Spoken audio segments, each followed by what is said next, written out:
जाएगा। तीसरी, क्या राज्यों का विभाजन सही तरीके से किया गया है, क्या इस राज्य को बाइफरकेट किया जा सकता है। इन तीन चीजों को लेकर 16 दिन तक बहस चली थी और पिटिशनर की तरफ से कपिल सिब्बल समेत तमाम बड़े नेता खड़े हुए थे और इधर solicitor general, attorney general Rakesh Dwivedi, तमाम बड़े वकील इधर से भी खड़े थे और दोनों तरफ से ये केंद्र सरकार की तरफ से कहा गया कि जब 1957 में विधानसभा, वहां की संविधान सभा खत्म हो गई तो उसका पावर विधानसभा में आ जाता है और विधानसभा जब भंग थी तो राज्यपाल की सिफारिश पे किया गया। इसमें कोई गलती नहीं की गई है और नियम के अनुसार किया गया है। तमाम ऐसी दलीलें दी गई कि 4 साल का जो टेन्योर है 370 हटाने का और सुनवाई का, उस बीच सरकार ने बहुत डेवलपमेंट किए हैं, आतंकवादी घटनाएं कम हुई हैं, तमाम ऐसी चीजें, पर्यटक बहुत आए हैं और वहां पे जो लोगों के बीच डिस्क्रिमिनेशन था कि बाहरी लोग वहां जाकर नहीं बसते थे, रह सकते थे, कोई अधिकार नहीं था उनको, शिक्षा का मूल अधिकार तक वहां नहीं पहुंच पाया था जो 21A में देश को दिया गया था। तो इस तरह से डिस्क्रिमिनेशन थे जिसकी वजह से ये करना पड़ा, कदम उठाना पड़ा है। और हमारे साथ एक गेस्ट भी थे जो अभी ये बात कहते थे, दुष्यंत नागर, की वहां पर्यटक नहीं है, सरकारी खबरें, रिएक्शंस भी आ रही हैं। फैसले से पहले कपिल सिब्बल का ट्वीट आया। सिब्बल ने एक्स पर पोस्ट किया है कि कुछ लड़ाइयां हारने के लिए लड़ी जाती हैं।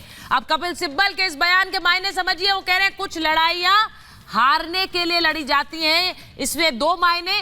पहली बात तो ये कि वो इसे ये मानकर चल रहे हैं कि फैसला उनके पक्ष में नहीं आएगा, वो हारने के लिए लड़ाई लड़ रहे हैं, लेकिन इसी के साथ साथ 370 को लेकर प्रतिबद्धता भी उन्होंने जाहिर कर दी है।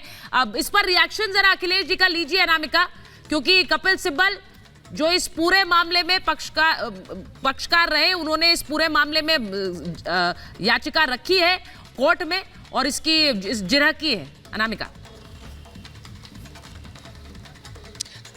अखिलेश, कपिल सिब्बल का ट्वीट अभी हमने देखा है, वो ये कह रहे हैं कुछ लड़ाइयां हारने के लिए लड़ी जाती हैं। क्या पहले ही हार मान चुके?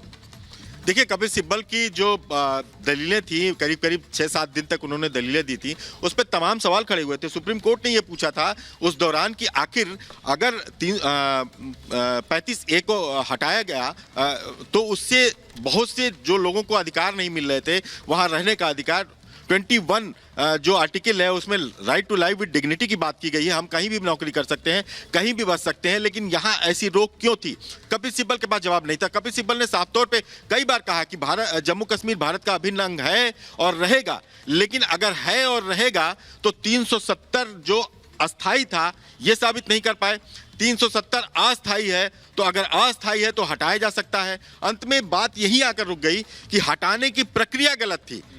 ये भी मान गए कि हटाया जा सकता है, लेकिन इन्होंने कहा कि प्रोसेस गलत था। एक पॉलिटिकल पार्टी अपने एजेंडे के लिए उसने ऐसा किया था, वहां की विधानसभा को भंग किया गया था। अब यही देखना है, सुप्रीम कोर्ट ये डिसाइड करता है कि क्या जो राज्यपाल की सिफारिश थी, जिस पर कि पार्लियामेंट के जरिए राष्ट्रपति पर ने मुहर लगाई थी, वो प्रक्रिया सही थी या विधानसभा होना वहां। और अनामिका, हम आपके पास लौटेंगे क्योंकि एक के बाद एक अहम खबरें भी आ रही हैं। एक और जानकारी मिल रही है, जो घाटी में माहौल है उसको देखते हुए सुरक्षा व्यवस्था बढ़ा दी गई है। पुलिस प्रशासन को भी अलर्ट पर रखा गया है। बड़ी अहम बात यही है कि जहां घाटी में हम तस्वीरें देख रहे हैं, वहां पर पुलिस बल की संख्या भी बढ़ गई है और हमारी सहयोगी हिमानी इस समय ग्राउंड जीरो पर मौजूद हैं। एक बार हिमानी का रुख करेंगे। हिमानी, बताइए वहां पर माहौल क्या है? 2 दिन से आप भी वहां पर हैं।